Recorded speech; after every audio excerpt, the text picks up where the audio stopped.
Kultivácia embryí do času, kým sú pripravené na transfer do maternice alebo na mrazenie, prebieha v inkubátore. V centre GeneFew máte na výber z dvoch typov inkubátorov. Prvým z nich je komórkový inkubátor, kde sú vaše embryá kultivované v samostatnej komórke určenej len pre vás.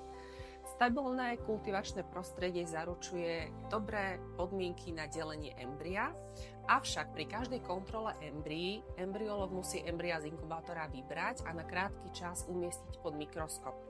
Takáto manipulácia s embryami môže byť pre embryá stresujúca a tak negatívne ovplyvniť ich kvalitu. Druhý typ inkubátora je tzv. Embryoskop. Je to inkubátor, ktorý má vstavanú kameru a tam minimalizuje túto potrebu manipulácie s embryom mimo inkubátora.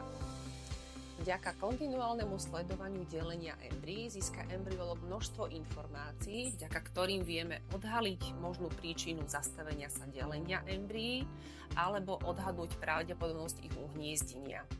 Navyše vieme embryá zoradiť od najkvalitnejšieho po menej kvalitné a v tomto poradí ich pacientkám odporúčať transferovať alebo mraziť. Kvalitné kultivačné podmienky sú nevyhnutné pre správny vývoj embria.